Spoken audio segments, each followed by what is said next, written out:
Shalom Bapak Ibu Saudara-saudari yang dikasihi oleh Tuhan. Senang bisa kembali berjumpa untuk membaca dan merenungkan firman Tuhan.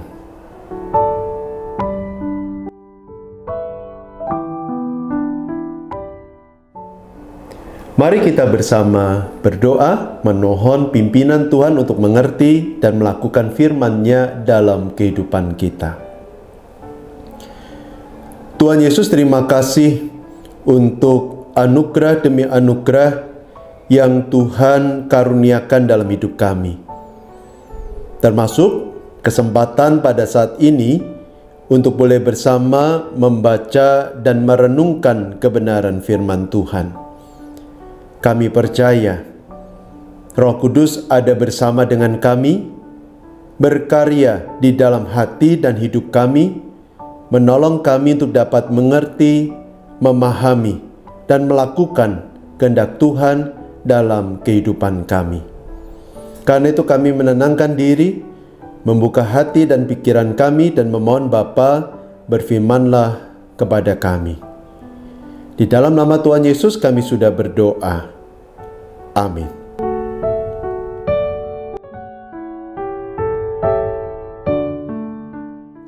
Saat ini saya mengajak kita bersama membuka, membaca, dan merenungkan Mazmur 133. Mazmur 133, dan izinkan saya membacakan dari Alkitab LAI terjemahan baru yang kedua. Nyanyian Ziarah Daud. Sungguh alangkah baiknya dan indahnya apabila saudara-saudara berdiam bersama dengan rukun. Seperti minyak yang berharga di atas kepala meleleh ke janggut Harun turun ke leher jubahnya. Seperti embun gunung Hermon yang turun ke atas gunung-gunung Sion. Sebab kesanalah Tuhan memerintahkan berkat kehidupan untuk selama-lamanya. Sampai sembilan jawab bacaan kita pada saat ini.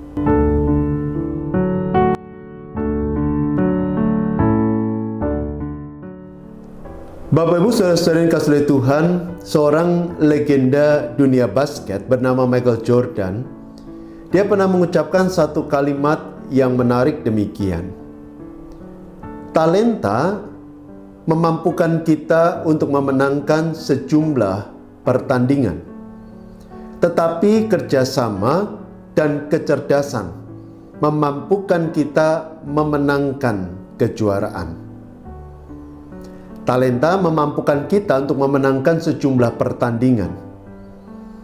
Tetapi kerjasama dan kecerdasan memampukan kita untuk memenangkan kejuaraan. Bapak, kalimat ini mungkin terdengar biasa di telinga sebagian di antara kita. Tetapi kalimat ini menjadi menarik karena diucapkan oleh seorang yang punya talenta begitu luar biasa dalam dunia basket. Dalam berbagai pertandingan, Michael Jordan bisa melewati musuh-musuhnya untuk memasukkan bola basket ke dalam keranjang lawan. Dia dengan kemampuannya bisa memenangkan sejumlah pertandingan. Namun, alih-alih mengedepankan talenta, Michael Jordan justru menekankan betapa pentingnya kerjasama. Seakan-akan Michael Jordan ingin mengatakan bahwa seorang yang bertalenta, kalau tidak didukung oleh orang-orang yang ada di sekitarnya, maka dia tidak akan pernah menjadi seorang juara.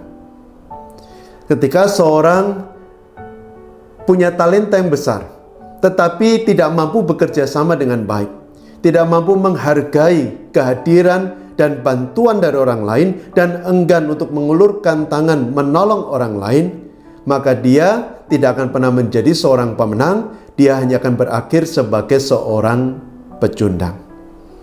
Karena itu Michael Jordan seakan-akan mendorong setiap kita untuk menghargai kehadiran orang-orang di sekitar kita dan juga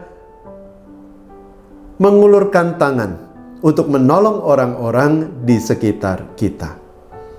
Nah, yang menarik adalah nasihat yang sama juga diberikan oleh sang pemazmur kepada kita. Di dalam Mazmur 133 yang pertama, Di sana sang pemazmur berkata, "Sungguh alangkah baiknya dan indahnya apabila saudara-saudara berdiam bersama dengan rukun." Menarik bagaimana pemazmur mendorong umat Allah termasuk kita untuk hidup bersama dengan rukun. Kenapa pemazmur mendorong kita untuk hidup bersama dengan rukun? Alasan yang pertama, karena Allah adalah kasih. Dan ketika Allah menciptakan manusia menurut gambar dan rupanya, Allah juga menghendaki agar manusia saling mengasihi satu sama lain. Karena itu Allah tidak pernah menciptakan manusia menjadi manusia super yang bisa melakukan semuanya dengan kekuatan sendiri. Allah justru memberi manusia dengan berbagai macam keterbatasan dan kelemahan agar manusia dapat saling melengkapi satu sama lain, dilandasi oleh kasih, sehingga kasih Allah nyata dalam kehidupan kita bersama-sama. Karena itu di dalam Mazmur 133, sang pemazmur mendorong umat Allah termasuk kita untuk hidup bersama dengan rukun. Untuk mengesampingkan keakuan kita dan mengedepankan kebersamaan kita. Untuk menanggalkan ego kita dan lebih mengedepankan kepentingan bersama. Dan menarik bagaimana sang pemazmur berkata, ketika seorang hidup dengan rukun bersama, maka berkat Tuhan diberikan kepada mereka. Seperti minyak yang berharga dan juga seperti embun gunung Hermon yang mengalir ke gunung Sion. Bapak Ibu dikasihi Tuhan, di dalam Alkitab kedua gambaran ini selalu identik dengan berkat dan kasih Tuhan. Seakan-akan Allah yang mengatakan bahwa ketika seorang hidup rukun bersama, maka ada berkat Tuhan di dalamnya. Tentu berkat di sini bukan dalam pengertian kita dalam sekejap akan menjadi kaya, kita dalam sekejap akan menjadi sukses. Tetapi berkat yang Tuhan berikan lebih daripada itu. Dalam kebersamaan, Tuhan hadir, menyatakan kasih-Nya. Sehingga ketika kita menghadapi pergumulan, sehingga ketika kita terpuruk dalam keputusasaan, melalui komunitas dan kehadiran saudara seiman, Allah menghibur dan menguatkan kita. Allah memampukan kita untuk kembali berdiri dan menjalani hari-hari dalam berkat karunia dari Tuhan. Ketika kita menyimpang dari jalan Tuhan, mengikuti jalan dunia, maka komunitas akan menjadi alat di tangan Tuhan untuk mengingatkan kita, menasihati kita, agar kita menyadari kesalahan kita, berbalik kepada Allah, dan kembali berjalan di dalam jalan Tuhan. Ketika kita tidak mengerti apa rencana Tuhan dalam kehidupan kita, melalui komunitas, Allah memberi kita pengertian, hikmat, agar kita memahami rancangannya dalam hidup kita, dan diberi keberanian dan kemampuan untuk berjalan dalam rencana Allah. Komunitas juga yang selalu mengingatkan kita betapa pentingnya untuk hidup saling mengasihi satu sama lain, saling mendukung, saling mempedulikan, sehingga kasih Allah akan terpancar dari kehidupan kita, baik sebagai personal maupun sebagai komunal, secara pribadi maupun sebagai bagian dari komunitas. Dan ketika kasih Allah mewujud nyata, maka ada banyak orang yang akan mengalami kasih Allah dalam kehidupan mereka dan memuliakan Allah bersama-sama dengan kita. Karena itu sang pemazmur mendorong kita untuk hidup bersama dengan rukun. Nah, agar kita bisa hidup bersama dengan rukun, maka paling tidak ada 4 hal yang harus kita lakukan. Yang pertama, kita harus menyadari rencana Allah dalam hidup kita. Allah menciptakan kita untuk mewujud nyatakan kasih-Nya di tengah dunia. Sehingga ketika kita memahami rencana Allah, maka kita akan berusaha mewujudkan rencana itu dalam kehidupan kita sehari-hari.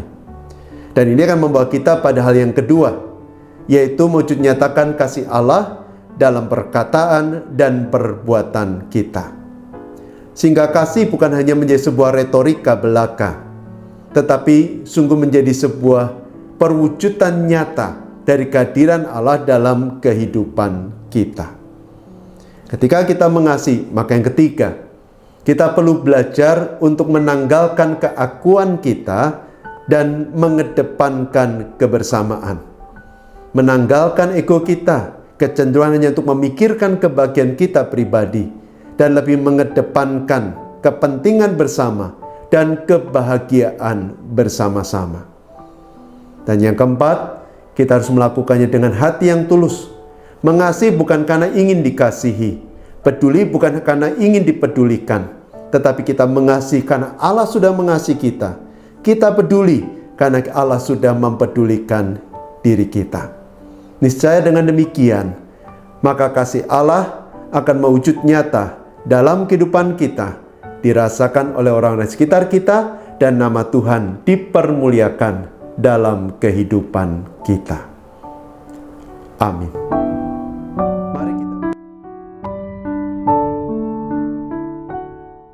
Mari kita bersama berdoa.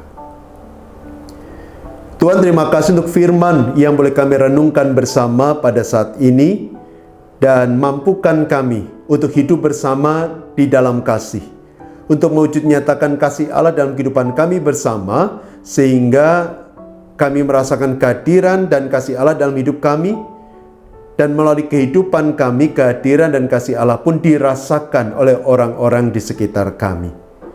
Tolong kami, bimbing kami, dan sertai kami, ya Tuhan. Inilah doa kami yang kami panjatkan hanya di dalam nama Tuhan Yesus.